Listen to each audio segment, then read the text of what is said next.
toasting, joking too. Sipping and roasting is what we do. Light 'em up, drink 'em down. Whiskey and cigars all around. Cheers, y'all. Well. That's the sound of a party about to happen. Welcome, ladies and gentlemen, to this fine radio program, podcast, and video extravaganza known internationally as the famous Smokin' and Toastin'. The world famous Smokin' and Toastin'. World famous, even. Nice to have you guys on board for show number 300. Is it 329 or is it 330? I think it's 2:30. We're about to record. Oh, okay. Well, fair enough. Thank you. I'm just joking. It's a big show, and we're just weeks away from the 333rd. Yes, show. that's so crazy, isn't it? So this must be 330. Because we got we got 3 weeks. Yeah, we got 3 weeks until the big anniversary show, 3 weeks. I'm really stoked about it. Our program is all about craft beer, fine spirits, and hand-rolled cigars. My name is Cruz.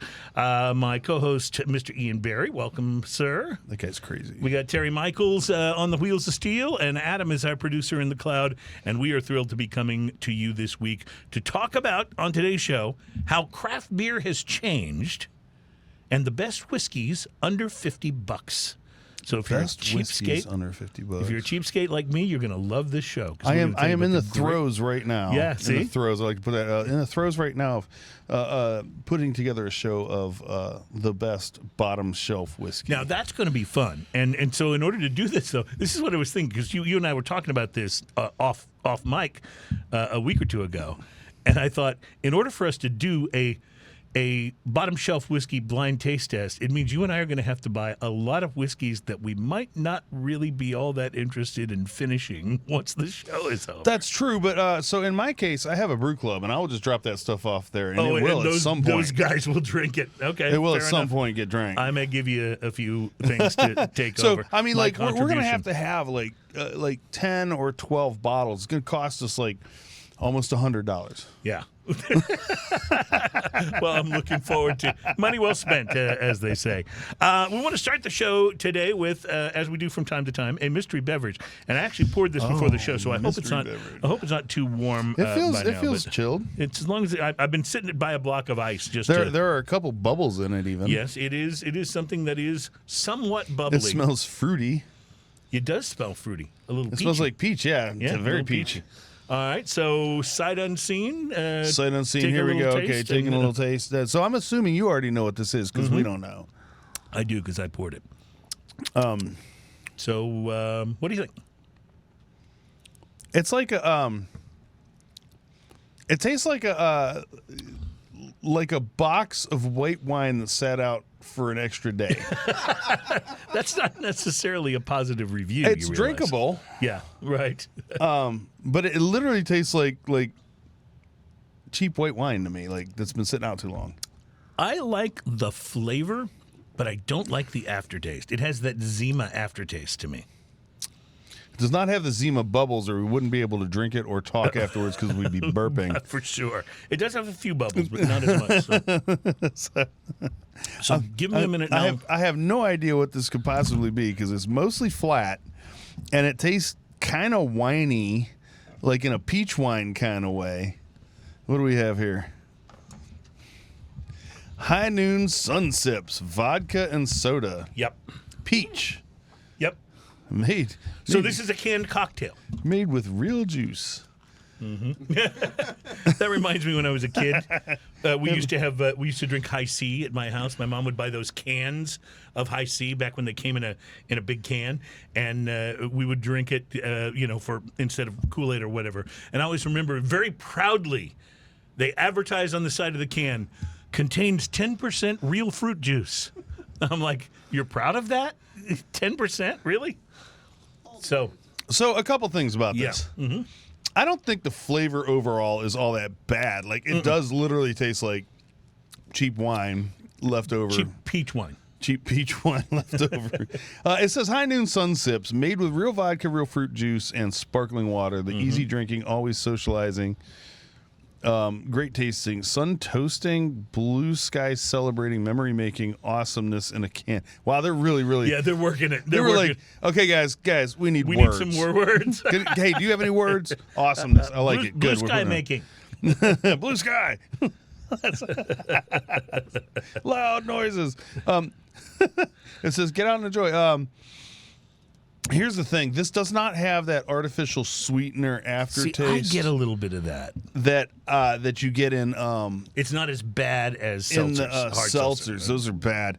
There's almost no carbonation. Like, I literally hard poured this, and there's a tiny bit comes up. Check this out. If you can see this in the video. Yeah, like it that fizzes comes up for a second and then gone. and then by the time you get it to your mouth, it's very, very little. I assume that if you had this in a glass with some ice, it might be more interesting. I think it would be best if it were so cold it was almost frozen. You know what I mean? Like, then you would have a little of that bite to it. That may be. Yeah. I would probably add vodka to this.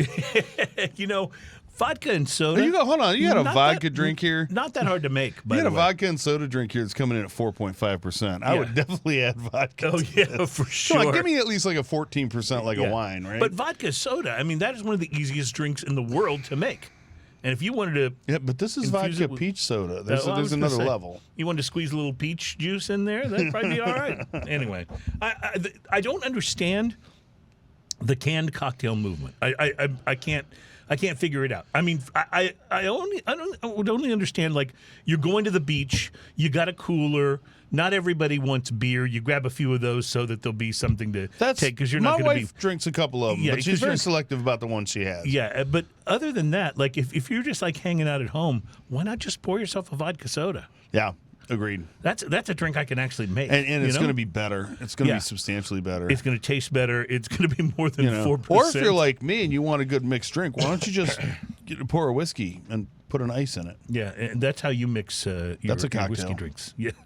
It's a beautiful thing. Works for me. Well, but I will say this. As these things go, this is not bad. Like, if somebody had this at a party or whatever and I was drinking one, I wouldn't be like, oh, God, this is awful, throw it out. Yeah, it doesn't leave me with the god-awful aftertaste. And I will tell you, the one thing that I appreciate about this is it's not super sweet either. It's not sickly sweet like some of those can be. Yes, I agree with you about that. It's got a little bit of a dryness to it. So, like, there's some pluses to this. I wouldn't go out and buy it personally, but but hey, if what we're talking about sounds like what you like, then please go buy some. Speaking of things that we like or that we hope to like, some interesting beers I think on the program today. We will be sampling from 21st Amendment Brewing in San Leandro, California. We'll be trying their wheat beer that's called Hell. I love this name, Hell or High Watermelon. Hell or High Watermelon. That's a great name. Love it. Love it. From Equal Parts Brewing, we'll be trying their 3 Seashells Summer Pale Ale. Now, Equal Parts makes one of the best lagers ever called lager beer. And it's amazing. Great. Yeah, it is really, really good. And then from the original craft brewery, Anchor Brewing in San Francisco, California, we'll be trying... They're so cool, they don't have to give their porter like some kind of fancy name. It's just called porter. I love it. Dude, Anchor. Yeah. Anchor's a beautiful thing. I've never had Anchor porter. I've certainly had their Anchor I don't Steam. think I've had the Anchor porter ever. I've had their ale, but yeah, so I thought this would be very interesting. And their Christmas ale every year. Oh, yes. Always. That's a must. Always, yeah, you got to try it. It's not Christmas without Anchor's Christmas ale, for sure. And then from Tequila, Mexico, guess what we're going to sample? Some tequila? Yes. Nice. It's Siempre, Tequila Anejo. We'll be trying that on the program today. Not to be confused with Siempre Azul, which we've had on the show before. Right. But this is just Siempre, which is Spanish for... I'm not sure what it's Spanish for. Someone can help us out. I don't know. Yeah, put it in the comments. Yeah, that sounds good.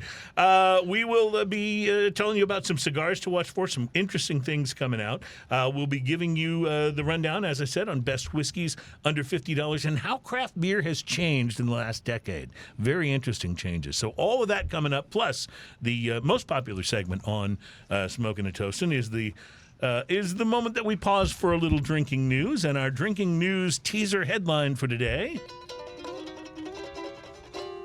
answering the important questions. So that's a good tease, right?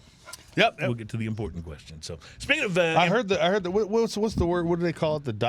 after that. There's a word for that. Is that ellipses? Is that what it's yeah, called? that's it. Yeah, I think that's right. Or maybe ellipses is like a quotation. I don't know.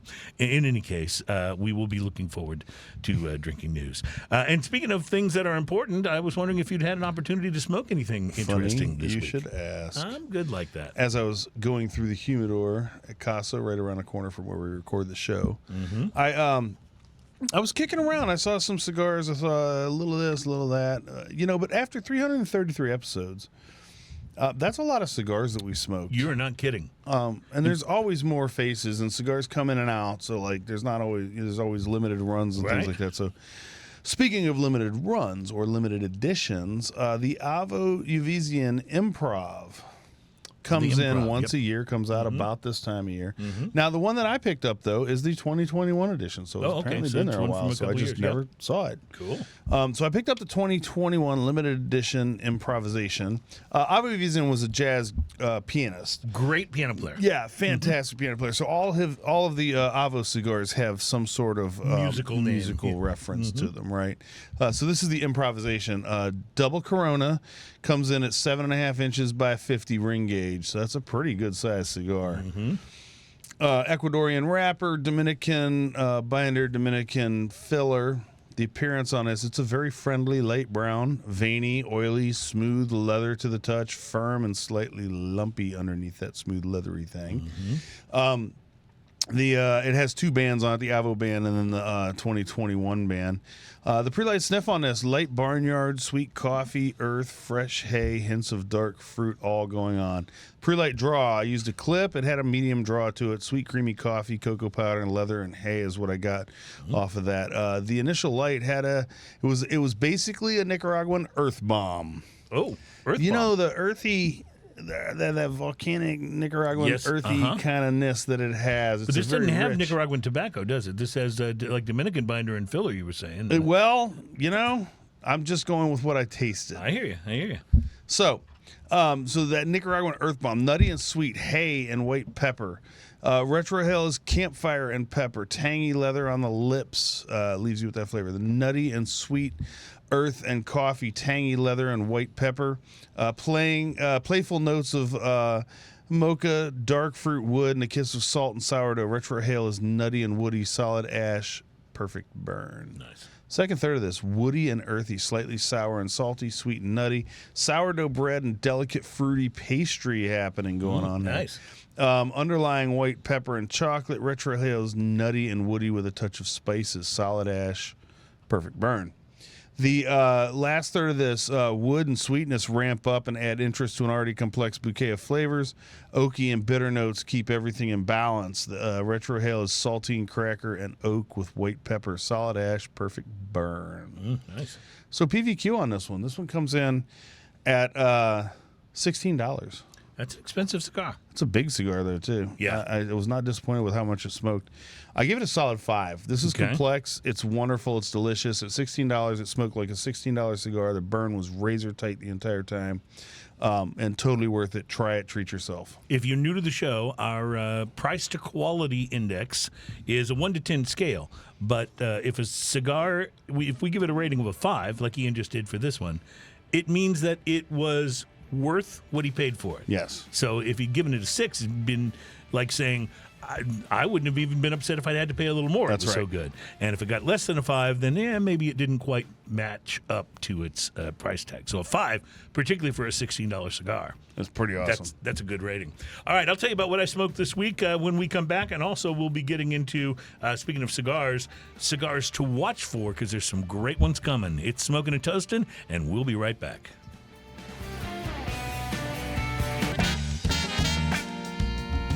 Welcome back. It's Smoking and Toasting. Our show is all about craft beer, fine spirits, and hand-rolled cigars. And we're those things. talking cigars right now.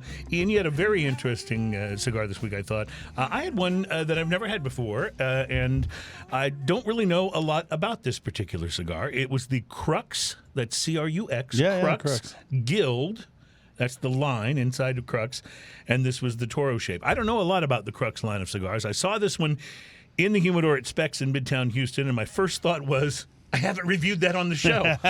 So you were talking about this in your review. It's like sometimes our cigar purchases are now driven more by what have we not smoked and talked about on the show. I have to stop sometimes and look it up on my notes where I keep my reviews and see if I've done it. I suppose it wouldn't hurt us to repeat every once in a while, especially if it's been long enough. But anyway, I'd never reviewed this one, so I bought it. And that's, I have to do that. Otherwise, I'd just be constantly telling you guys about the Oliva Melanio or another AJ Fernandez blend. So, it is what it is. I did go to the Crux website. And I will tell you that it appears to have been designed by a nicely talented website designer. They tell us there that they are highly committed to using only the finest tobacco, so that's nice. But I really couldn't learn much about Crux, so maybe one of you guys knows something and you can fill me in. I did learn that the Crux Guild, which was the cigar that I had, uses Nicaraguan tobacco for the binder and filler, and they drape it in an Ecuadorian Habano wrapper leaf. It was a very nice-looking cigar, light brown, slightly mottled-looking wrapper, fairly smooth. The pre-light aromas were mild notes of earth and a slight hint of baking spice, which is kind of interesting on the pre-light. You don't often get that. I used a punch and I lit up the Crux Guild, and I did not get a Nicaraguan pepper blast. But it did take the Guild a moment or two to kind of settle in where I could start detecting some of the flavors. What I did get was earth in a pretty big way and coffee, although not the typical coffee note that you normally get from a cigar. This is more like a cup of coffee with a lot of cream and sugar in it. It was that kind of flavor. Creamier, touch of sweetness, and less of that coffee bean vibe. At about a half inch in, the cigar sort of found its footing and started to give me more of what I would expect from Nicaraguan tobacco. The pepper arrived in a big enough way to leave a tang on the tongue, and it kind of took over as the dominant note, although I still got earth and a bit of that baking spice that I thought I picked up on the pre-light. The draw was excellent, and the burn was exceptional, almost a straight line, and an ash that held on so well I was really tempted to not flick it off. But I did about an inch and a half in because I was wearing one of my favorite shirts at the time, and I just knew, Pepper continued in the second third, and the Guild developed a thick, sort of a savory, meaty aroma to it. I know that's a weird thing to describe for a cigar, but I really don't know how to put it in. No, that happens. Differently. Bullion and meat, that happens. Notes of mesquite and leather danced with the pepper, replacing that baking spice. The Crux Guild Toro started out medium to full in strength, but interestingly, backed off a little in the final third, which is the opposite of what I'm kind of used to. Right. Pepper was still there and still the primary note, but not as dominant as before. And I got a nice tea leaf note on the finish, which was very enjoyable. Primary thing that I enjoyed about the cigar was that it was different than what I expected. I got a little less of that earthy vibe than I thought I would from the Ecuadorian Habano wrapper. And pepper, while it was still the primary note, was different from most Nicaraguan cigars that I have had. I can't say enough about how solid the construction was. The Crux Guild burned perfectly all the way down and gave me no issues of any kind. And I think that's remarkable from a more boutique line of cigars. Yeah. Because you always wonder, how are they going to be able to find rollers and stuff. It's satisfying when you get to the end of that cigar and it's been razor tight. Absolutely. Overall, I liked it. Different from my usual smokes. Not necessarily something I'll go out and buy a box of and stock the humidor with, but a very enjoyable smoke. At $9 to $10 a stick, I had no complaints.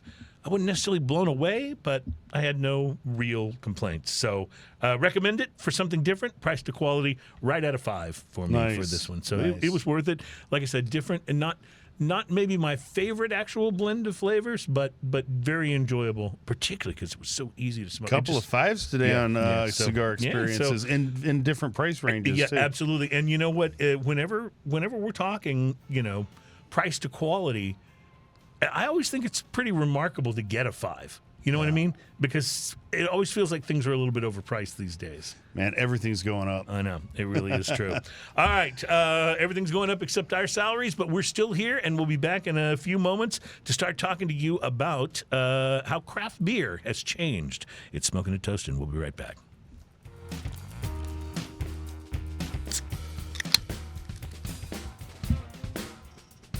Welcome back. It is Smoking and Toasting. We are all about craft beer, fine spirits, and hand-rolled cigars, and we are thrilled to have you guys enjoying the show with us. Thank you very much.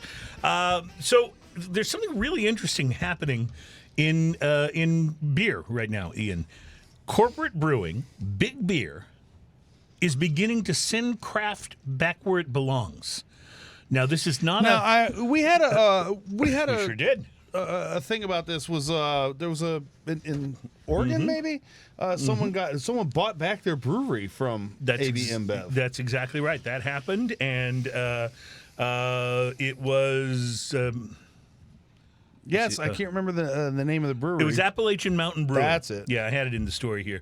They bought their brewery back from Anheuser-Busch. Now, Constellation Brands. I wonder if they bought it back at the same price, or I bet they bought it back for less. that would be amazing. Check this Good out. for them. Constellation Brands is getting out of the craft beer business. The company has Also seen good for them. Great. the success of its import business, Modelo, Pacifico, and Corona, as what it should focus on, and they made a few surprising sales. They paid $1 billion just a few years ago for Ballast Point. Wow. $1 billion with a B. Ballast Point. That's one of the best IPA breweries in the world. It certainly was And at they the make time. other stuff. Yeah. But dang. Ballast Point has been sold to Kings and Convicts Brewing in Chicago for a fraction of the $1 billion price that good they for paid them. for it. And Bring Kings it back. Ballast Point's been floundering since Constellation took them over. They currently produce about 200,000 barrels, less than half of what it brewed at its peak in 2016, when it produced a reported 431,000 barrels of beer. Huge layoffs in the sales and marketing team most likely led to that drop-off, and it's been reported that employee morale nosedived, and interest in the brand. What year did they fell buy off. it? Do we have that information? 2016. Because we saw them, like they came on our show immediately after that. It wasn't actually. It wasn't 2016. That was when they did their record amount. So it was 2016 or 2017. We had them on before they were sold. Right before they were sold. And then we had the representative back again because they still held on to their spirits company, and he came in and had some of their spirits. And stuff. But now they've been sold to Kings and Convicts, which is a great brewery out of Chicago. And so this is really exciting. According to people familiar with the matter, prices as low as $100 million for the brand and brewery were in discussion. So $100 million is a lot of money, but it's nothing compared to $1 billion. Wow, that is pennies. Yeah, for sure. To the dollar. And both Funky Buddha and Four Corners Brewing have been sold back to their original owners. I can't wait to see what happens. This is actually really exciting to me. I love this this trend in craft beer. This makes me happy. If only this will continue. I mean, think about how incredible it would be to see Goose Island and Wicked Weed return to their original owners. Could you even imagine? That would be so great. And their former glory. You know what I mean? Yeah, we can only hope. As for Ballast Point, this was an incredibly innovative brewery before it was sold, and the new owners are vowing that they will get Ballast Point back, brewers back to that kind of mentality. Ballast Point's IPAs were some of the best in the business. Absolutely, like you could 100% get any Ballast Point and be like, this is going to be amazing. Grapefruit Sculpin, oh Unbelievable, my God, that's a good beer. Yeah. And I haven't had one in forever. Yeah, it's funny that you say that because I think back and I'm like, man, I haven't had one in years. And there's a reason. I forgot about that. Yeah. There's a reason that I stopped looking at those. Right, exactly. They were always a little pricier than the other six-packs by $1 or $2. You know what I mean? Like, if you could pick up a six-pack of whatever IPA for, $12.99, it was $13.99. You know what I mean? So I find most beers are $10 to $11 for a six-pack right now. Right. When I see one for $9, it doesn't influence me that much. It's right because if I'm within $3 to $4, I'm just going to buy what I want. I'm not going to really make that a budget choice. I have noticed that. Now it's different if it's like a $15 right or a $6 six pack. And here's a weird thing: $6 six pack. You're like, what? Who sells a six pack? What's wrong with it? Lone Star. Yeah. If you buy 2 6 packs of Lone Star Tall Boys, yeah, they're $6 each. Wow. Ish. Yeah. Right, and it's cheaper to buy 2 6 packs of Lone Star Tall Boys than it is to buy a 12 pack. Yeah, figure that out. Of 12-ounce cans. Figure that out. Anyway, so when I'm being budget minded, I'm going to go that route instead of save that $1 or $2. I've also noticed that with like St. Arnold or Eureka Heights, those are two breweries that are here in our area, and so our stores have a tendency to stock quite a bit of the different Right. selections in their line. And I've noticed that some of their beers will be $1 or $2 higher per 6-pack than the rest. And I think that it has to do with the amount of hops or the type of hops that they have to use the in each one. ingredients. But I mean, like, a better restaurant costs more, and you never guess that. You never second guess that. Exactly. You don't go, well, at McDonald's I can get this burger for this much, you know? That's a pretty good. I mean, come on. It's a very good point. So, like, there's a perceived value you're getting in any of that. And one of the things that the macro brews struggle with is their perceived values, because they could undercut anybody. Well, and like 100% they could undercut anybody, but they can't put their prices that low, or people will just think, oh, it's cheap beer, and then they won't buy it anymore. So this is going to be interesting because due to the controversy and the boycotts of Bud Light, because they did the marketing campaign with the transgender influencer, the right wing got all up in arms about it and said, we're boycotting Bud Light. Well, they're feeling that a little bit right now. And one of the things that is being talked about, I just deleted my show notes. That was a terrible thing. One of the things that's being talked about is that they may use price drops to try to bring it back. Oh, So well, you can think buy about anybody, that. right? So think about that. Bud Light could drop to, like, what, $8.99 a 6-pack? The opposite of this worked with Obama for his second election. Remember when he held out, and his view on gay marriage was developing, is the word he used the whole time. And then right before his election, he's like, okay, we're for gay marriage. So all of a sudden everybody's happy that was for it and they voted for him and stuff like that. That is absolutely, and I don't care which side of that you're on, that is absolutely manipulation. The fact that Bud Light used a transgender person, listen, if you've got nothing better in your life than to worry about the fact that there's a transgender person talking about Bud Light, then, man, you must have a really nice life, because I don't care. I'm totally with you on that. And it's funny because I was somewhere the other day at a restaurant, and I was like, hey, do you guys have any beer on your list that isn't from Anheuser-Busch? And then I thought, oh, they're going to think I'm boycotting because of the transgender. I could care less about that. Right. Yeah.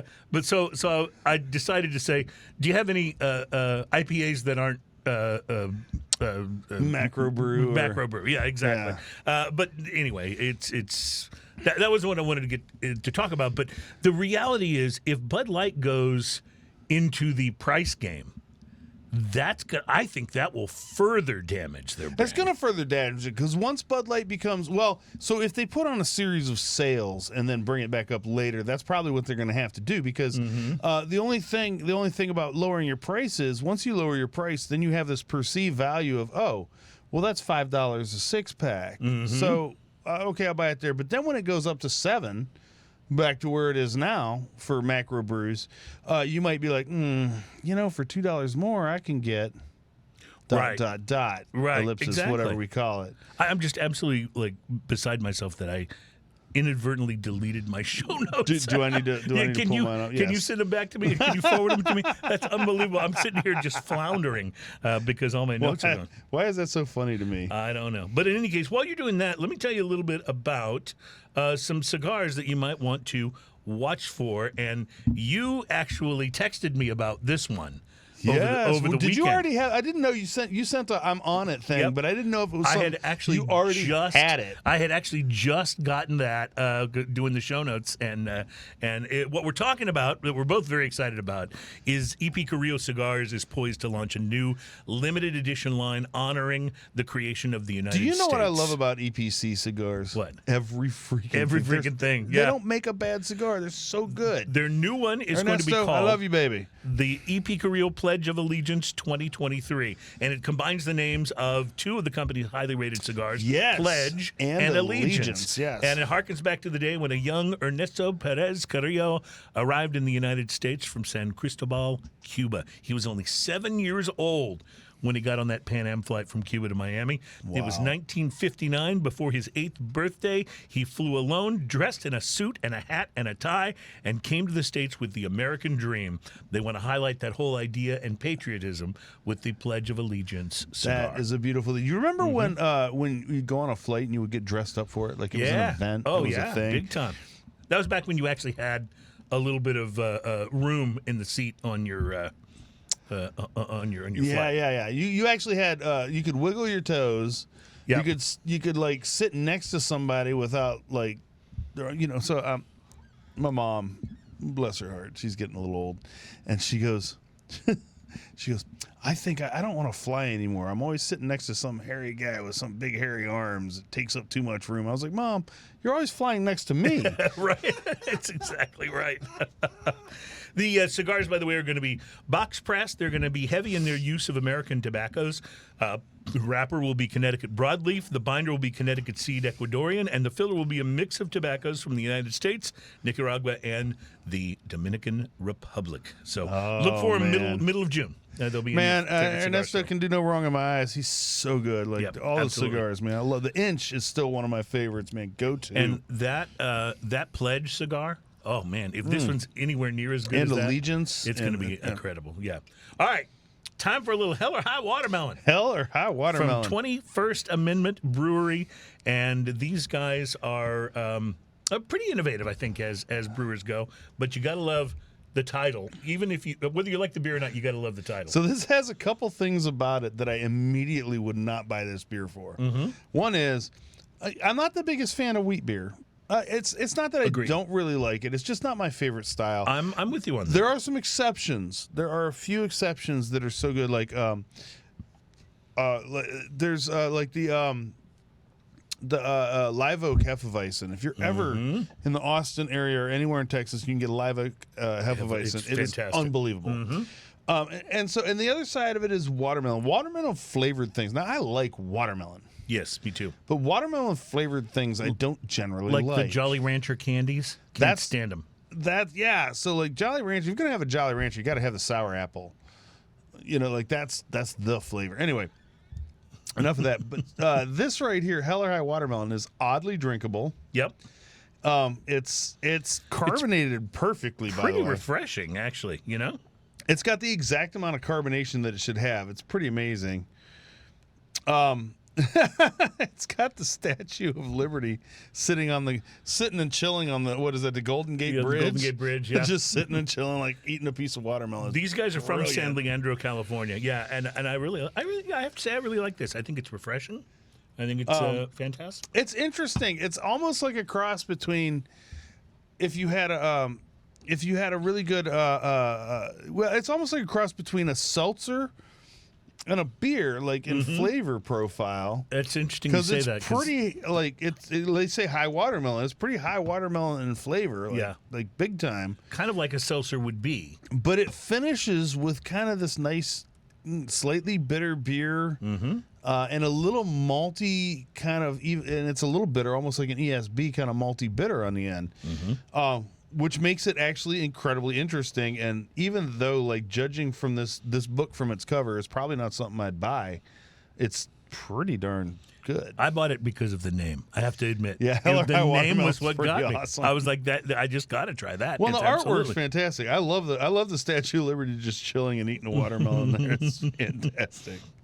Other cigars to watch for, by the way, Romeo and Julieta is opening the Book of Love with a limited edition cigar heading to retailers early next month. I'm surprised they didn't do this in February for Valentine's Day. Right. But the cigars come in a striking box that resembles a book, which is a nod to the literary roots of the Romeo and Julieta. Yeah. It's called the Romeo and Julieta Book of Love. They are new Dominican smokes, and they are going to start shipping next week. The cigars were made with all Dominican tobaccos on the inside, a Sumatra seed wrapper from Ecuador. And according to brand owner Altadas USA, one tobacco in particular in this cigar stands out. It's the most predominant tobacco in the blend. It's the Dominican Piloto variety from the two regions of the Dominican Republic that are located right in the heart of the Chibao Valley. And this particular tobacco is really known for having a more intense flavor. So they're intended to be medium to full strength. They come in Toro sizes only, 6-inch by 52, and they're packed in a 10-count format. They retail for about $13 each. So that's actually pretty exciting. And for those of you linguists out there, did you know that Romeo y Julieta is Spanish for Romeo and Julieta? See, that's the type of special extra mile that this show goes to provide you with that kind of scintillating information. No joke is too low. Yeah. No I will joke. just mention, It's because too low. we're about to go to we're about to go to break here. There was a particular radio market that inquired about the show last week. They were interested in perhaps picking up Smoking and Toasting. I was very excited about that. The manager of the station said in his email that his competitor across the street aired a similar show, but he thought it was a little too refined. And I replied to him and said, "You will never have to worry about Smoking and Toasting getting too refined." I'm wearing flip-flops right now. You have now. our word. We are going to take a break. We'll try to refine things a little bit. I at least have my show notes again. Thank you, sir. And we'll be back. We have a lot more to talk about and a lot more to taste at Smoking and Toasting, and we'll be right back.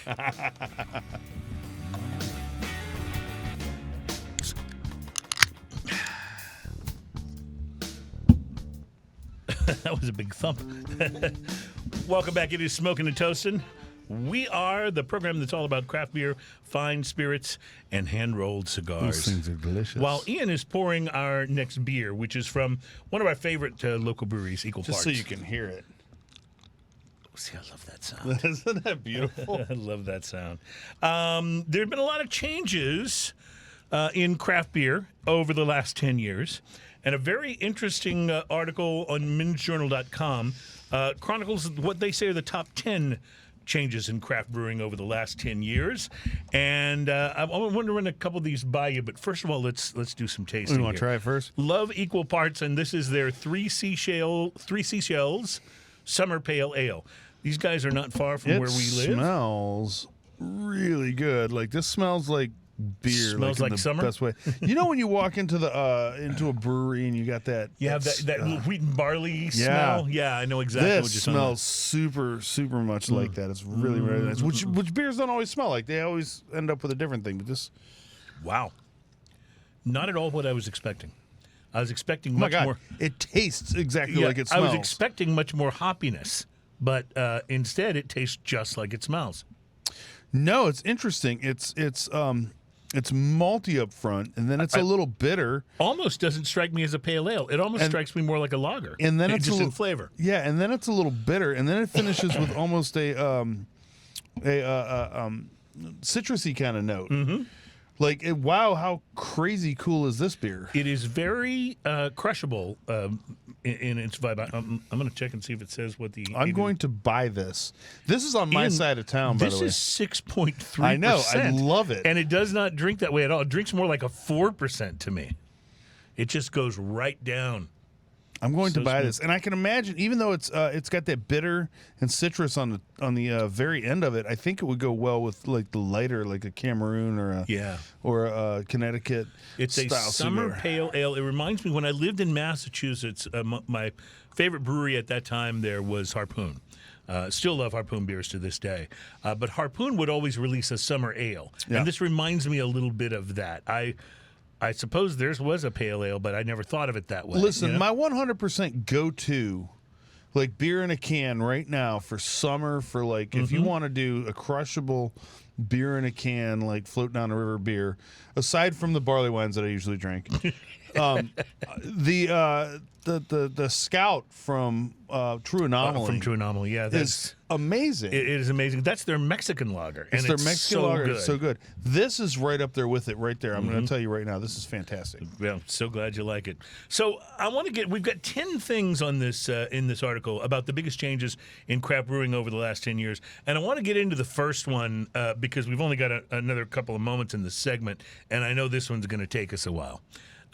Ian, the first thing they list here, and I don't know that we're going to agree with this. The biggest one of the biggest changes in the past 10 years in craft beer, they say people stopped caring about corporations buying craft breweries. Not true. They talk about, People Goose choose Island to ignore the and fact sell that out. they've done it. Yeah. What they say about it is there was obviously a big outcry, but it's hard to sustain anger forever, and outcry over brewery sales steadily diminished. And then they say, did you know that Sapporo Holdings acquired Stone in 2022? We do know that. Yes. We talked about it on the show. I And to haven't be bought honest, Stone since. I haven't bought, and I love Stone. And I'm not saying I won't buy them. It's not a boycott. Buy your stuff back. Yeah, that would be great. I almost said something else. And a subsidiary of Kirin, the Japanese beverage behemoth, bought New Belgium and Bell's. Yeah. And I have not stopped drinking New Belgium. I have to say, I have not stopped drinking Bell's. Yeah, so like, there's a thing It's though, hard, like, but sometimes it's insidious too, because like Karbach here in Houston was bought by AB InBev, and then but Karbach is still looked at like most people in Houston don't know that. Mm-hmm. And some of them don't care, but it's ubiquitous. It's everywhere. You can't get away from Karbach, and it's sold as a Houston local. Right.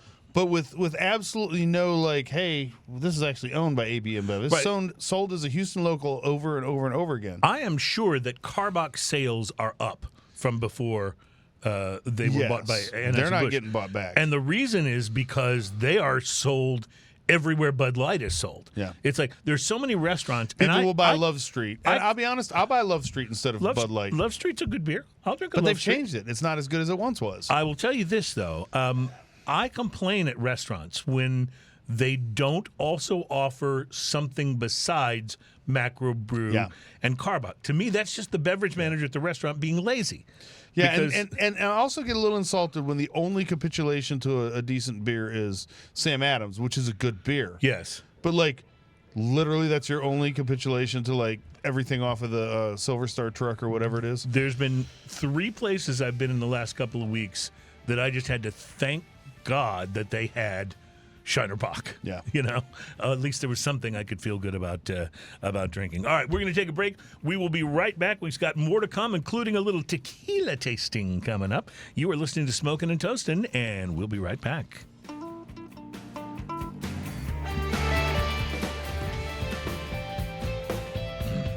Welcome back. It is Smokin' and Toastin'. Our program's all about craft beer, fine spirits, and hand-rolled cigars. And Ian is very intently studying a bottle of tequila right now. What are you looking at? Well, so I was actually thinking to myself, like, the artwork on this is beautiful, but if you're going to print stuff on the back label, don't print it in a slightly different tone than the background. Clearly they owned a restaurant and used to do menus, because that's what the older I get, the more the menu ink color is almost identical to the menu background color. I know I'm old when I'm like, can I get some light? Yeah. Oh yeah. I'm not even embarrassed anymore to pull my phone out and put the flashlight app on when I'm at a restaurant. I used to be, that seems so gauche. Now I don't care. I just want to read what's on your damn menu. So while Ian's opening up the hard-to-read tequila, but it is a beautiful label, I'm going to go over some of these other big changes in craft beer. I didn't get a real good pop on that. Try that again. That wasn't bad. It's not bad. You will notice that I took the time to clear the... As per OSHA requirements, one of the things you did is you cut the paper at the top, and you probably took, if there was plastic on the top, took it off, because you can get a little plastic cut from those. That's right. You can see the remnants of it down there. But it's like those blister out of the way packs where that you try to get a battery out of or something. Exactly. Right? Exactly. And you can get a very nasty cut from that. So, and then on top of that, you actually cleared the neck of the bottle just enough so that when I pour this, I'm not prone to spillage. Yeah, because we don't want to spill. And that's tequila. pretty amazing, because Tequila's that can have some kind of environmental effect on our carpet here. And I take care of that. That's something that I do as a public service to the show. It's pretty amazing, yeah. And then I don't have to worry about having a work-related injuries like a plastic cut or a paper cut from opening a tequila. Because you know how difficult that can be. So since you poured this, I think I'm going to hold off on the article and let's do some tasting, because I'm anxious to taste this tequila. This is you haven't tasted it before, right? No, of course not. Why would you think this that I had? This is so agave forward, like right off the nose. Yes, agave and vanilla. Definitely get the agave and the vanilla. And like a raw sugar kind of thing going on. It smells really, really nice. Yeah, this is a really nice nose on this tequila. Yes. And this is different. Like, having a nose on your tequila is different than having like a beak on your egg. That's very, very, very different. You know what's worse than lobsters on your piano? You know this one, right, Terry? What's worse than lobsters on your piano? Crabs on your organ. I can't believe you just did that. I did that. I have a rim shot. I am in junior high school. But, I promise I am in junior high school. Back to the tequila. You know, the truth is, the reason that's hilarious is because that joke has been told so many times, and every time you retell a joke, it gets funnier. You and I are in agreement on this. And so now, In fact, the in worse my the joke 50s, is- officially in my 50s, I've heard that joke so many times that it's absolutely hilarious. And in fact, the worse the joke is, the funnier it The gets funnier in it gets, repeated yes. retellings. Yes, absolutely. But back to this tequila. Speaking of tequila, Mm-hmm. oh, it's peppery. Oh, the retrohale on this is solid pepper. But boy, there is a And lot it's of vanilla sweet up and, front. And this is absolutely, molasses in there. this might be one of my favorite ones we've ever had in here. It's good. It's very easy to drink, and it's good. There is a little bit of heat, So listen, but there's no like returning tequila I huggers love to speak of. fresh cracked pepper. Yep. I keep a grinder at the house. It's great. And don't get me wrong, if I can use, and I like when you're eating something and you got a good little Got a little chunk of pepper. and you pop It's into it. great pow. on like a salad. This has that fresh cracked pepper taste, It sure like in the does. retrohale, but it comes up front. It comes up front with this caramel and sugary vanilla, Molasses and vanilla. molasses and agave, just bam right up front, and then finishes with this pepper retrohale that is unbelievable. It's really, really good. About a $50 bottle. I love it. It's really, really Like good. this is one I will buy like almost immediately. Siempre. It's a beautiful bottle too. On the back in letters that you can hardly read because apparently they're artists. There's You want me to hold my phone flashlight You for know you? what's cool? Let's do this in colors that are almost identical. Mm-hmm. It says "Que tienen con los angelitos," which means what tienen con. I don't know. I can say. I was going to be very impressed with your Spanish there. It means prepared to be. Casey of the Los Angeles. Anyway, it takes little faith to follow. It takes a little faith to follow your dreams and go all or nothing. That's why our passion shines through in every bottle we produce. This is so hard to read. It's crazy. You know- created using the perfect balance of estate-grown blue Weber agave from Right. both highlands of Los Altos and the valley of Volcan de Tequila, and that's Spanish for Volcan of Tequila. Ultra Care, traditionally made in a small Mexican town named Tequila. Vulcan of Tequila, I believe that's what Spock's father was referred to as on Star Trek, was the Vulcan of Tequila. I would have been disappointed If if I'm- I didn't hear a Spock joke. Okay, good. You got one. You got one. So, no, this is really, really good, Ian. This is, and This I is have the had, Siempre Tequila Anejo, and it is outstanding. I have had a lot of tequilas in my day, and I would put this easily in the upper 3 to 5%. For those of all you the just tequilas getting I've to had. know us, when we try tequila, when we taste tequila, when we do this very scientific tasting, no salt nor limes are harmed Right. during the tasting of said tequila, ever. And when I taste tequila, I still see her, on the floor in her sorority T-shirt, same one as she wore when we were high in Colorado. This is a blank Don't, stare. don't look at me like you don't know the song It's a Tequila song. by Dan and It's a Shay. song. You were in a Popular country song. cover band. You cannot pretend to not know that. You cannot pretend No, to not know my that. best part is how effective my blank stare It was. was good. It was good. You had me convinced you did not know the song. Girl. Yeah. This- like if you could just hear my eyelids blink, blink, blink. What? Yeah, we're not going to worry the Abilene guy. This is definitely not refined. So,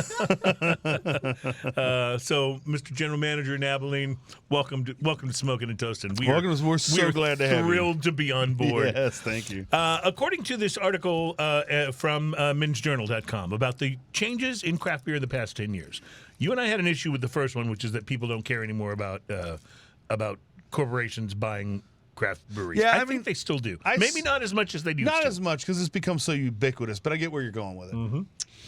The second thing is that hazy IPAs have paved a smooth path to success.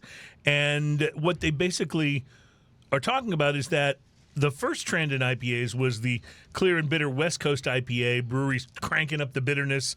IPAs that bore names like Palate Wrecker and Ruination, and drinking them often caused, they say, more pain than pleasure. But IPAs started growing softer and hazier. I mean, you knew led you were by drinking an Vermont. IPA when you had to drink it with one eye, like, squinted closed. Exactly, like a Popeye the Sailor Man. But Just to swallow it. They mentioned, by the way, that newly opened breweries like Treehouse, Great Notion, and Other Half, which is kind of cool that they wound up getting mentioned here, opened and began specializing in hazy IPAs, and customers queued up for it. Hazy IPA, they say, is the flavorful symbol of craft brewing. I think hazy IPA was the savior of IPA because IPA think was you're totally as right. bitter as you could possibly get with as And it much was like of a it. contest to see who could get the most bitter. Yeah. You know? Like and palate wrecker was right because it would wreck your palate, and you could only drink more of that, which was kind of, I guess what they wanted, yeah. yeah, like but you add the hazy and you get more flavors. The third thing they say is new hop and barley varieties and yeast strains expanded the whole ingredient cupboard. And I think Yes. that's totally true. In fact, just some of the crazy hops that have come out, and some of them are so dank and funky, and Yes. it's cool. I mean, I don't want it in every beer, but man, some of the beers I've had with some of these crazy new strains of hops are cool. The third one, and I see this as something I'm sad about. You like it. It's that cans have overtaken glass as craft beer's favored format. Yeah, 100%. Cans are better in every way. Yeah, I don't agree. Cans impart less flavor. I don't agree. Cans allow absolutely no UV. What's the word I'm looking for? But they don't stay as cold. We'll put it in a koozie. Yeah, I know. Okay, so I pour it for into those a of you, frosty glass anyway. for those of you up that's north, how I get around you it. probably don't really know what a koozie is, or some of you may know what a koozie is. Okay, but a koozie is a foam, or some of them are metal, but like it's a thing you put around your can to keep it cold. Now, if you're up north, this might not be an issue, but here's a beautiful thing about a foam koozie. If it's cold outside and you put your beer in a koozie, then your hand doesn't get so cold from holding hold onto the your beer. cold beer. Okay, that's a good point. So it actually works as a hand insulator in both directions. It's a beautiful thing. My cup of tequila is getting a little warmer. I think it may be because it's empty. It runneth under. It runneth under. Number 5 on the list is that tap rooms have taken root across the country. And this is definitely, definitely a change and a positive one.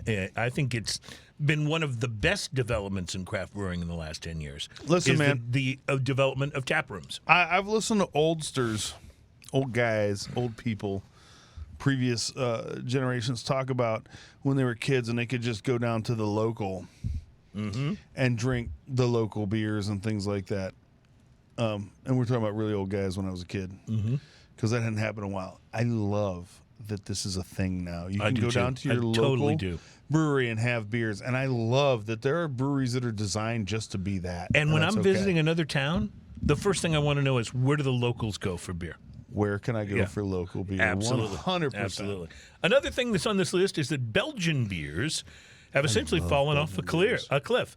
In the early days of America's brewed awakening, they say imported beers served as introductions to the world beyond bulk buy lagers. In particular, Belgium's dark and malty doubles, strong triples, and Trappist ales were revelations. And today, New Belgium, which started in that trend, their best-selling stuff is the Voodoo Ranger IPAs. They still make a Belgian triple, though. They do. And I will tell you, though, that I do enjoy those beers, but there was a time when if you wanted to really step up your beer game, you went and bought a Chimay. Remember that? Oh, yeah. Yeah, and Chimay's still very good. It's very good. But there's so many other choices. I think they're right in this article that a lot of the Belgian beers have been kind of left in the dust. This by the is why I American love craft True Anomaly revolutions. Brewing right outside of downtown because you can walk in there and get 3 or 4 different Belgians, some of them being up to 14%. And if you go to love Klaus those. Brewing, Klaus. those guys are specializing in the Belgian Well, strains. they you know what? They don't have any IPAs. Klaus Brewing, because it's all German styles.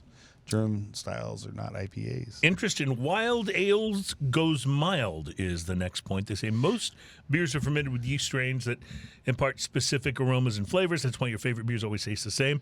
But what if a beer could taste really different by using wild, at times unpredictable yeast strains like Brettanomyces, maybe in tandem with souring bacteria? Brewers could taste and could create constellations of complexity. And you are seeing a lot more wild ales, and you're seeing a lot more sort of mainstream craft brewers, if you will, the guys that are big on their IPAs and their stouts and their.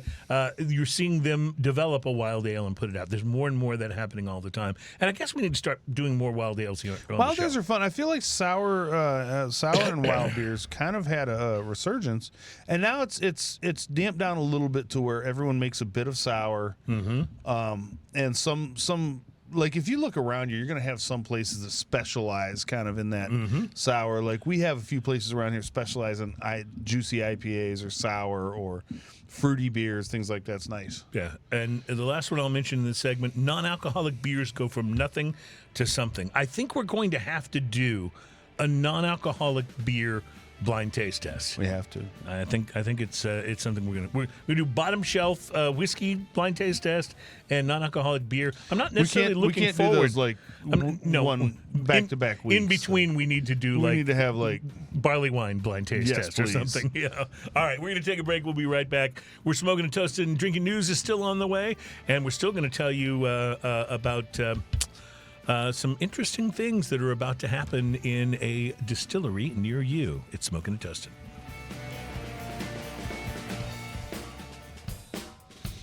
Welcome back. It's Smoking and Toasting. Our program's all about craft beer, fine spirits, and hand-rolled cigars. Speaking of fine spirits, have I mentioned, holy cow, this tequila is good. Now, I want to just go back to something here. I want to make sure that we're clear on something.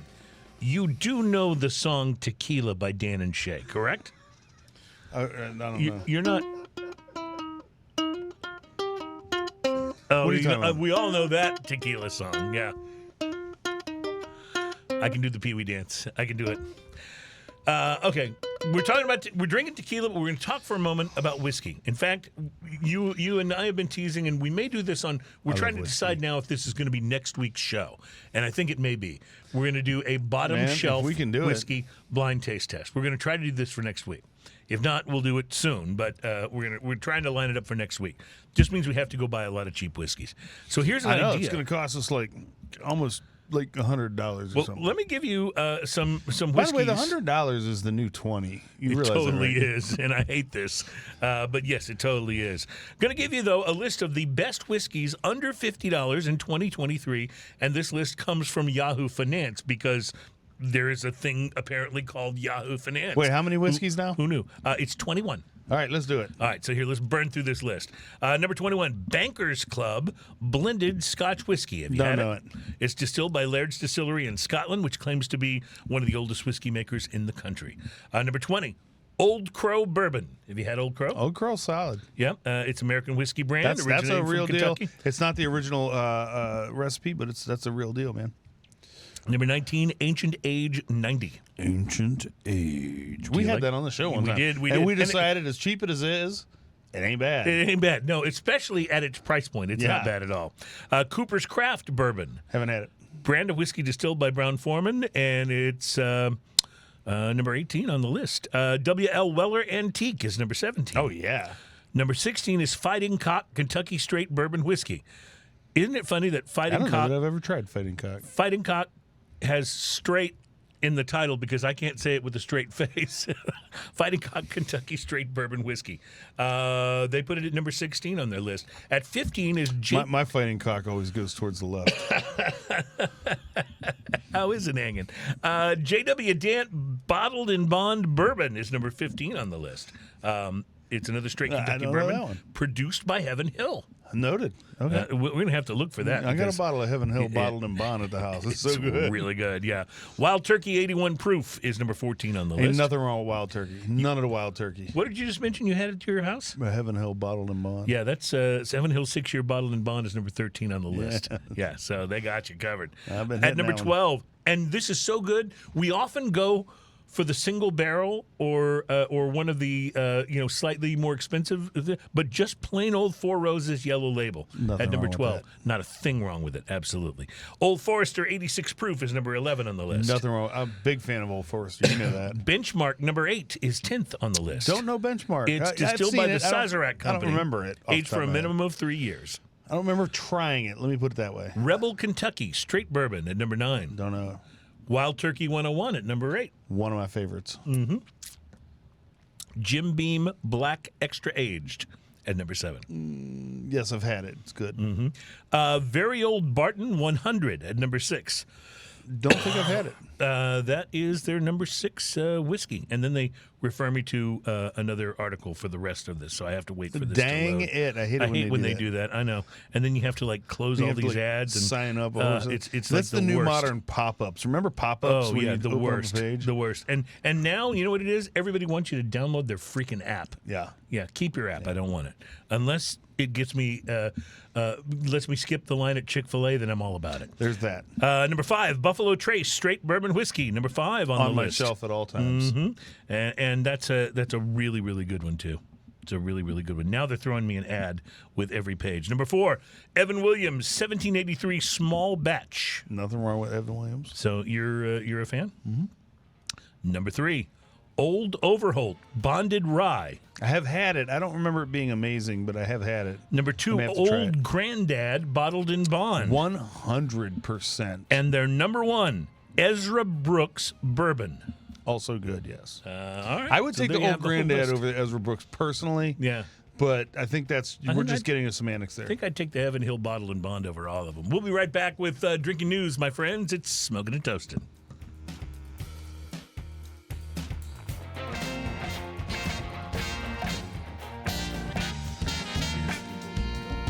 Welcome back. It's Smoking and Toasting. Our show is all about craft beer, fine spirits, and hand-rolled cigars. Ooh, I love those All things that we like. Listen how smooth that Siempre music is. Tequila Anejo. Just want to mention this one more time. This is one of the best tequilas we've had on in a very long time. And I got to tell you, the last tequila we had was really good too. So we're on a really good streak here with tequila. Anchor's beer bottles always feel really cool. They feel like I love old the shape of school. them. Yes, Yeah, they're they very feel old school. and They're very old like, school. And I have a soft spot for bottled beer. I really do. It's just a thing. Dude, Anchor is one of the most amazing companies out there. They've been doing craft beer since before they were craft beer before craft beer was cool. Man. They were 100%. They were always pushing a slightly different agenda than the big brewers were. And I absolutely love it. One of those breweries, like when I first started getting into craft beer, there was Sam Adams. Yeah. And Anchor was one of those outliers that you pick up. There's also Samuel Smith's was one of those too. Yes, but I now we're remember that, talking about an import versus Right, versus an American craft. an yeah. American craft. So I just want to mention, by the way, while you're looking lovingly at that bottle of porter, which I'm expecting is going to have some chocolate notes. Now that we've been sitting with this tequila for a little while, the Siempre, I'm getting chocolate notes in the tequila. the tequila is so good. Yeah. Like I want to. This tequila is just. I'm gonna go buy some. It's amazing. Yeah.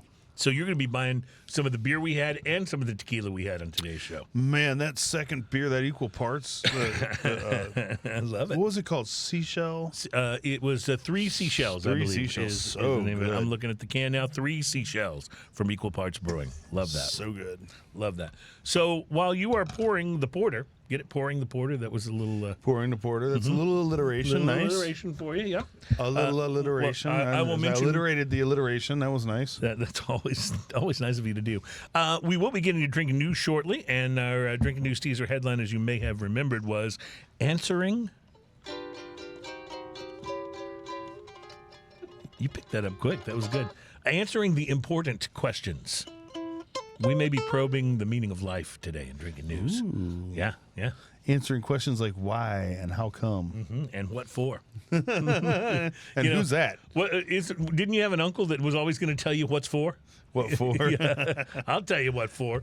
I had an uncle every time he came into town, he's like, I'm gonna buy you $100 worth of candy. Yeah. And this dude, I loved him to death. My Uncle Jimmy was a beautiful person, but he'd show up with circus peanuts. Oh, that's awful. That's just awful. Like, come on. I'm going to be going to your old hometown soon. I'm headed to Liberty for a party. To Liberty for a Yes. party. Yeah. I heard about Can you that. believe there are parties in Liberty? There are parties in Liberty. There apparently are. So You're looking gonna be forward out to in that. the country. Yeah, big time. I told my wife, you know I love you if I'm going to Liberty for There's that. for a party you wanted to go Because to. at least the drive is long but incredibly uninteresting. right? Exactly. It's got that going for it. And that's one Like of the you're best gonna be things about driving it. beside a railroad track the whole time. Yeah, dude. And that railroad track may be hidden by some bushes or Yeah. some trees. That'll be the exciting part. Yes.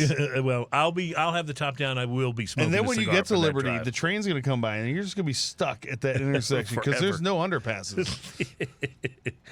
We are about to drink some porter here. This is Anchor Brewing's porter, and I just love the simplicity. Like you were talking about how much you love the shape of the bottle. Yeah. I love the simplicity of all of the packaging, the marketing, and the fact that it's just Anchor Brewing Company porter. They didn't have to call it Bob's Special Work Release Day porter or anything to like dress it up. It's just Here's the deal. Anchor I porter. can tell you why it's just called porter. Because this is, you know how sometimes you pick up something that is just the epitome of what it's called? It is the thing that it is named. Yes. Yes. This is exactly porter. It's exactly what porter's supposed to be. This what is you're a saying. dead center. Like if you want a porter to compare other porters to, that's where this is. This is right down the middle. Some porters will be more coffee tasting. Some will be more chocolatey. Absolutely. And some But of this them is have right flavors in the added. center. This is so dead center porter. It's a little bitter. Yeah, and it's a bitter in a little wonderful way. And the retro hail on it is coffee, and it's got all those things. But this is literally about the most dead center and beautifully centered porter that I've ever had. So like if that turns you off, don't let it, because this is like a pinnacle of the style. I love the comedian Jim Gaffigan when he talks about bottled water and people, buying and paying, exorbitant prices for water in a bottle. And he's like, then you have to like kind of justify your purchase. And you're drinking it and you're like, this is more watery than regular water. That's right. And this is kind of more portery than regular porter. Right. You don't have to add any porter to make this more porter. That's right. It's 100%. Yeah. No, this It's good. is such a good representation of the style. It's just, this is what you could literally use as the standard. This is the litmus test for porter. If you have a friend who's never had a porter, this is the one you want to give them, because this is what porter is about, right? Yeah, man. I mean, it's a little coffee. It's a little bitter. It's a little sweet. It's all those things that porter's supposed to be. Porter is a style that came from being a stout and being a little bit lighter than a stout. It's kind of like it's a little bit country and it's a little bit rock and roll. That's right. I know you know that song. But I know a bunch of our audience is like, what? What was that? Yeah. Come on, Donnie and Marie. There was this show when we were young. It was terrible. What do you mean by terrible? Donnie and Marie, man, my heroes. Hey, they still play in Vegas. Do they really? As Yeah. Donnie and Marie together? Well, Marie Osmond. Okay. I know Yeah. because I stayed at the Flamingo, and they have a giant portrait of her. Yeah? And I'm pretty sure when I was looking out my window, I was looking right out of the boob. Biggest Marie Osmond hit? Paper Roses. Oh, yeah. Yeah, we'll see. You learn all kinds of things on Smoking and Toasting. None of them are all that interesting, but you do learn. No, we do talk about interesting things like porter. This is porter. Yeah, this porter and we do is talk about outstanding. other interesting things. In fact, answers to important questions on today's Drinking News. Drinking news, drinking news. Now it's time for drinking news, drinking news, drinking news. Now, this music is always played live by. Now it's time Yes. for drinking. Never recorded. Well, occasionally recorded. A Florida man with one arm said he had a gator for a pet. When asked about his absent arm, he said, Well, sorry. Sometimes when this asked works. about his absent arm, he said, Oh, man, it did it again. Stand by. One more time. when asked about his absent arm, he said, I had to take my gator to the vet. drinking news, drinking news. That's our time for drinking news. Just so you know, we never pre-record that. No, not ever. You never would know that, though, Yeah, I mean, It's always... like we might have pre-recorded all that just to make you think that we don't pre-record it, but we didn't. But no, we didn't. By the way, go back to the tequila after you've had some of the porter. After the porter, Yeah. even. Now, the tequila smells so good. Yeah. I get a little chocolate on the nose too. Even. Well, you do that. Let me tell you about today's drinking news story. Oh my Isn't that great? That's why I stopped drinking news to tell you that. This tequila is so good. Today's drinking news story explores an important question. Throughout time, mankind has debated the important issues and the unanswered questions of our species. What exactly is the meaning of life? What is the best way to treat our fellow man? Where does your lap go when you stand up? How much wood would a woodchuck chuck if a woodchuck could chuck wood? Did some of the customers at Walmart actually even look at what they were wearing in the mirror before they went shopping? I think we know the answer to that one. How precisely does Carrot Top have a career in comedy? Because he works out, man. Because he works out. Why does anyone, anywhere, care what Cardi B thinks about anything? And perhaps most importantly, what is the true meaning of the all-you-can-eat buffet?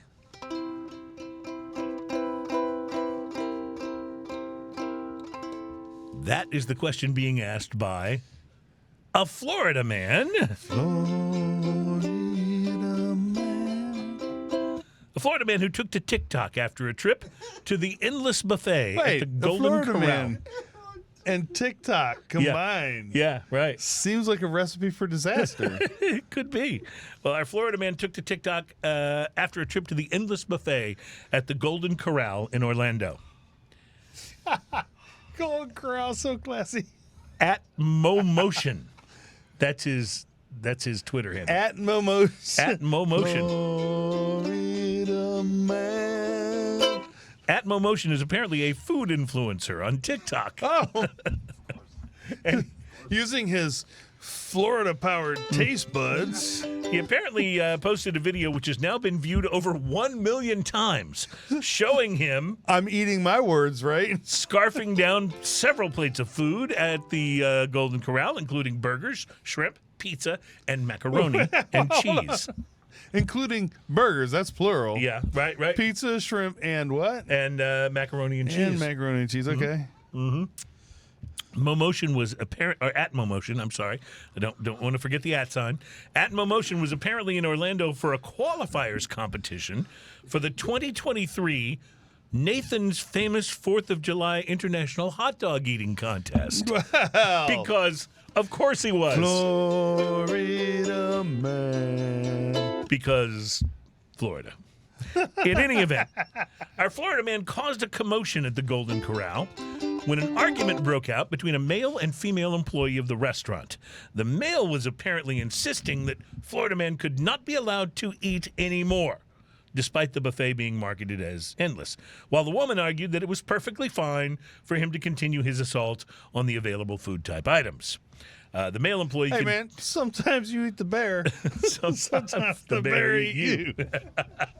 You just got to learn that at a buffet, right? The male employee contended that over a certain amount, and I'm quoting here, over a certain amount of food, he shouldn't be allowed to eat no more. End quote.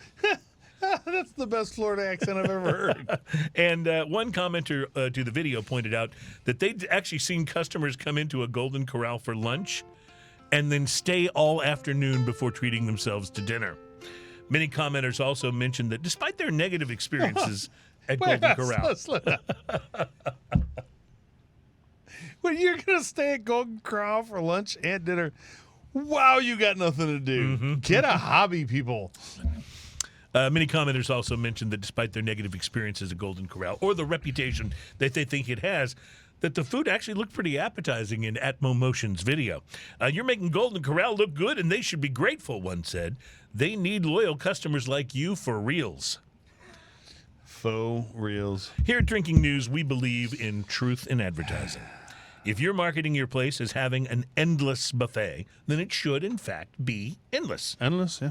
Never mind the question of how healthy or even desirable it is to stuff I yourself with understand mashed potatoes and chicken wings. You can put like a 2-hour table limit. Like, Yeah, I get yeah, that. yeah. That's a thing. But Right. then you could just move to a different table. Well, I suppose there's that. Yeah, You could, yeah. you know. Yeah, if you're stuffing yourself with mashed potatoes and chicken wings, no, I'm not saying how healthy or desirable that is. And let's face it, their pizza's really not all that great. And the cream chip beef, that stuff is disgusting. So, but if you advertise all you can eat and you don't mean it, then your slogan should be something like, all you can eat until we say stop. Or come stuff yourself, Here's but only with the here's a cheap question. stuff. Why would an employee care? Yeah, I don't Like, know. is he getting a kickback on Getting how a much bonus food's on- left over? He gets a bonus if there's leftover food. What's happening there? Like, why does an employee even care? Yeah. But Like, I'm sorry, but if I work for Golden Corral, Mm-hmm. right? Do you think I care how much food you eat? that's a great point. It's a great I'm point. putting it out there. We do think, though, here at Drinking News, that your slogan, your truth in advertising, it is important. But then again, some advertising slogans are still perhaps true, but they may not have been the best idea. Like convenience store AM/PM from the West Coast, who used a slogan that said, "Imagine more snacks than you can imagine." Or Electrolux vacuum cleaners, who advertised with the We slugline, suck. "Nothing sucks like an Electrolux." I'm not kidding. I've actually seen the ad. That's beautiful. And then there's the Maria Tash Earring Company, whose advertising slogan actually proclaimed, "Something for every hole." Or there's video game maker Sega. I don't even know what to say to that. Video game maker Sega once ran There's an a ad. 24-hour news place, I think, that has that something for every hole. I think you're right about that. That's right up by the freeway. Sega, the video game maker, Yeah. they once ran an ad that stated, "The more you play with it, the harder it gets." Not kidding. But my personal favorite, Florida man. my personal favorite belongs to Uzbekistan Airways, and I am not making this up. Okay. They proudly featured a billboard campaign that had a picture of their aircraft and just 2 words: "Good luck." I'm not kidding. I don't know what to say to that. But back to the Golden Corral. Their whole business model is that people can come there and eat as much of their mass-produced food as they want. You can get a steak off the Yeah. steak buffet area. Yeah. If you're going to put a limit on it, you can't call it endless, right? You know, at least when Michelob Ultra says it's only worth it if you enjoy it, they've actually got a point. I don't, so it's not. Reporting live from the Golden Corral, where I've made a first-hand observation. You know those plexiglass sneeze guards they put above the food? Yeah. Those things work. My name is Cruz, and that is your... Drinking news. Oh, sorry, I did that wrong. See, you have me so flustered. Yeah. Drinking news. And that's our time for drinking news. Cheers, y'all. Oh, yeah. Yeah, there was the drinking news for the ages right there. That was pretty amazing. Yeah, there's not much we can do after that drinking news. Any except take a drinking news break. that happens at Golden Corral is going to be a good story, Yeah. I think. Yeah. Hey, listen, we're almost done with the show here. You want to go get something to eat? Golden Corral? You can get Golden Corral. Yeah. You can eat 5 steaks. Yeah. And they're going to take you that long to chew. Yeah. Who are the people who go to Golden Corral and actually eat the salad, though? I mean, seriously. And they have a full salad bar. They do. We'll be right back at Smoking and Toasting.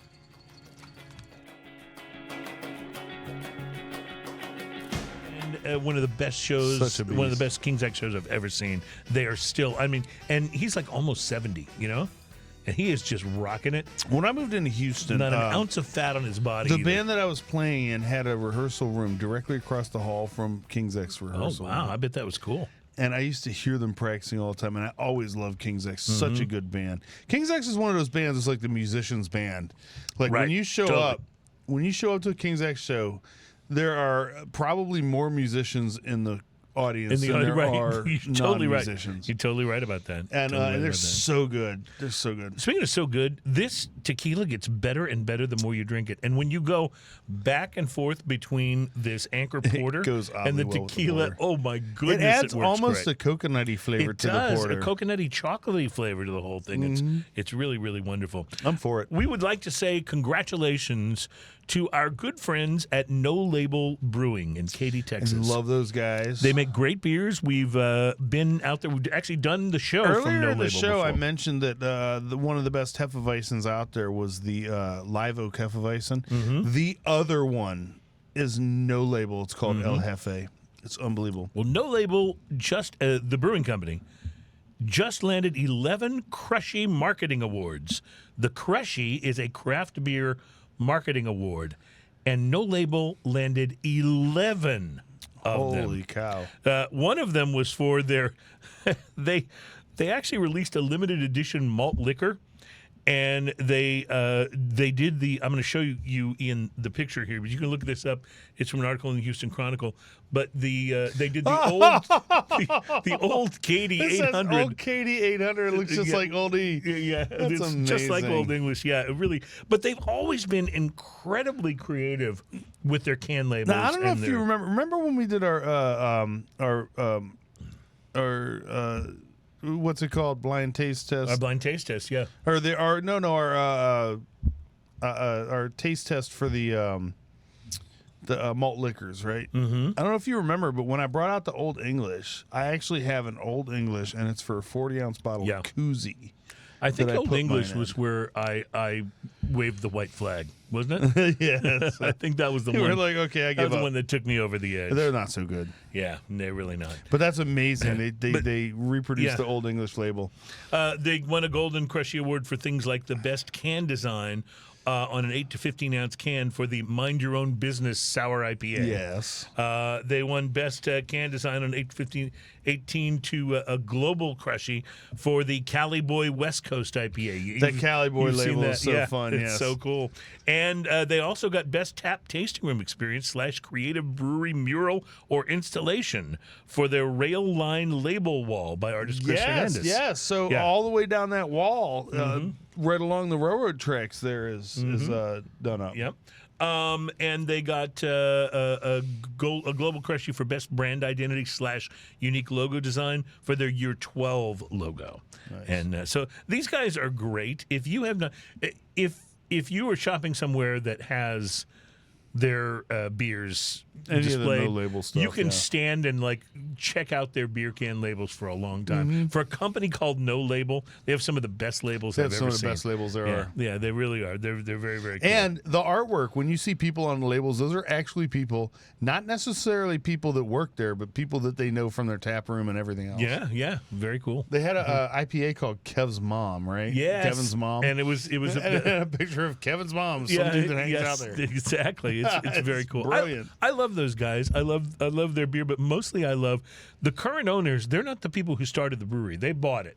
And they kind of alluded when we were talking to them to the fact that they wouldn't necessarily have chosen the name No Label because they like doing cool stuff on their labels and stuff, and it kind of flies in the face of that. But it has not seemed to stop them or slow them down. They are one of the... No, but there's a beautiful they're one of the irony in locals the we're fact very that proud of. You have no label, but your labels are the best. And you were mentioning Hefeweizen earlier. They're El Jefe, Hefeweizen, probably one of the better Hefeweizens That's what I'm saying. Like, I've there are ever two had. Hefeweizens out there that are the most amazing ones I've ever had, and that's No Label and Live Oak. All right, so at the risk of this doing what happened to me with Skelly, where I talked it up so much that it's now twice as expensive as it used to be and harder I'm to find. going to buy that. This is so good. Siempre, Tequila, Anejo, and now I'm anxious to try their Reposado and some of the I'm putting others. my glass right next to yours so there's no spillage between them. That's good to know, and I'm pouring you more of this because you're a friend and I you like you. love me. Because if I didn't like you, like I like you a lot. I'm not sure I like Terry, our engineer, enough to fill his. I'm not really sure. We've only known him for like a couple months now, he right? seems like a nice enough guy, but I don't know. Anyway, but I'm just going to tell you, this is absolutely worth the $50. We're raving If about we're it. going to price to quality this, I'm going to give it a 7. It's pretty amazing. Not that I want them to up their price, and I know they're going to, but as for right now, I'm loving it. It's like McDonald's, man. I'm loving it.